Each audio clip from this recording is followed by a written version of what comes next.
नमस्कार दोस्तों। मैं भरत शाह अल्मोड़ा से और मैं सुना रहा हूं आपको अपने जीवन की कहानी माई अनटोल्ड स्टोरी। इस स्टोरी के पहले पार्ट में मैंने आपको बताया कि मैं बचपन से अनजान था। दूसरे में मैंने आपको बताया कि मैं जहरी खाल में पहुंच गया था, जहां मैंने लाइफ बच्चों के साथ जीनी शुरू की थी।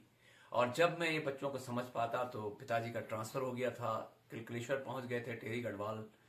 और फिर जब मैं टेहरी गढ़वाल में किलकलेश्वर में बच्चों को समझ पाता तो पिताजी का फिर ट्रांसफर हो गया था, और इस बार ट्रांसफर हुआ था डीडी हाट।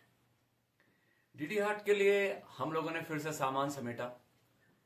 अलकनंदा नदी को इस बार कीर्तिनगर से क्रॉस किया, पुल से, और वापस श्रीनगर, और श्रीनगर से ग्वालदम तक पहुंच पाए। ग्वालदम जो है कुमाऊं और गढ़वाल का बॉर्डर है, और उस समय में ग्वालदम के से डायरेक्ट अल्मोड़ा के लिए गाड़ियां बहुत कम चला करती थी। तो करीब 2 बजे पहुंचने के बाद हमें ग्वालदम रुकना पड़ा। और ग्वालदम इतना खूबसूरत है, जहां से मैंने त्रिशूल को और नंदा घुंटी को और घने जंगल को देखा उस वक्त। जो कितना डेंस रहा होगा जंगल, आप सोच सकते हैं। मैंने उस अनुभव को आपके साथ में साझा कर रहा हूं। मैं बहुत ज्यादा प्रभावित था उस खूबसूरत जंगल और हिमालय को देखकर उस बचपन में। और उसके बाद दूसरे दिन हमें बस मिली और हम लोग पहुंच गए स्यालीधार। स्यालीधार में कटती थी चुंगी, और एक अलग से टोल टैक्स देना पड़ता था, और जिसके बाद होती थी अल्मोड़ा में एंट्री। अल्मोड़ा में हमारा पुराना घर, बहुत पुराना 1940 का घर था, जो जौहरी मोहल्ले में। और उस घर की खासियत ये थी कि वो लकड़ी से बना था, और वहां पे घुमावदार सीढ़ियां थी। वो 5 मंजिला हम ऊपर पहुंचा करते थे।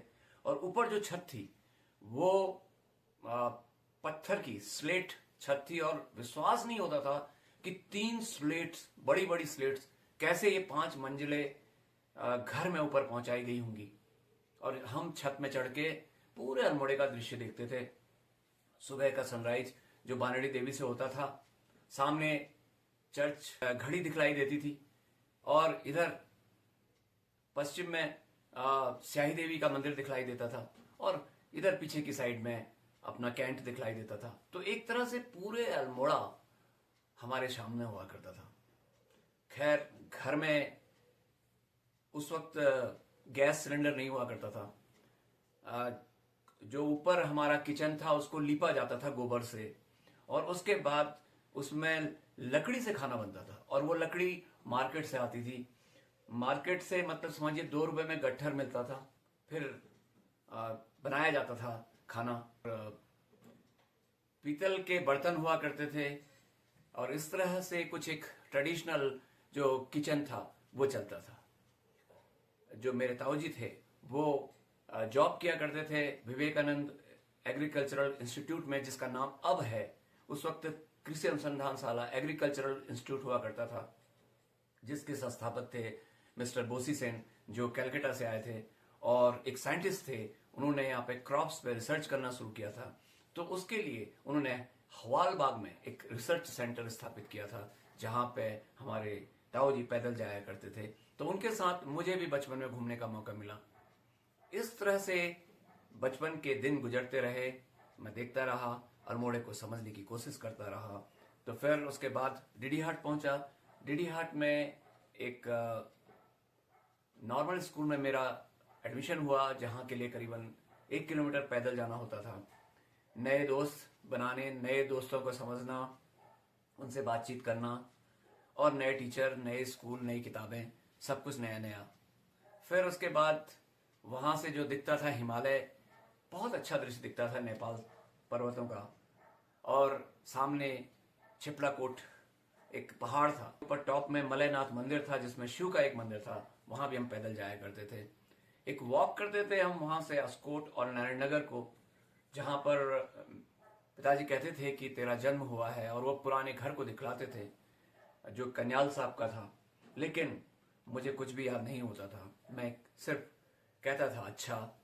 यानी कि एक तरह से बीता हुआ बचपन सामने से दिखलाई दे और आप उसे रिकॉग्नाइज न कर पाए, तो कितनी अजीब सी बात है। इसी तरह से समय गुजरता रहा।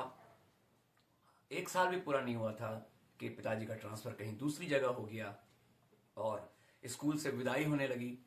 जब विदाई थी तो उस वक्त केमो की बस को सजाया गया था फूलों से, और लगता था सारे लोग सम्मान अभिवादन के लिए वहां पर उपस्थित थे। इससे बड़ा सम्मान और क्या हो सकता था कि विदाई में शहर के लोग, सभी गणमान्य लोग बस स्टेशन पर आए थे विदाई देने के लिए। बहुत जल्दी ही हम लोग दूसरी जगह को चले गए। बताऊंगा आपको अगले एपिसोड में कि हम दूसरी जगह कहाँ गए। बने रहिए मेरे साथ थोड़ा सा व्लॉग में और बताते रहिए कि आपको यह कैसा लग रहा है।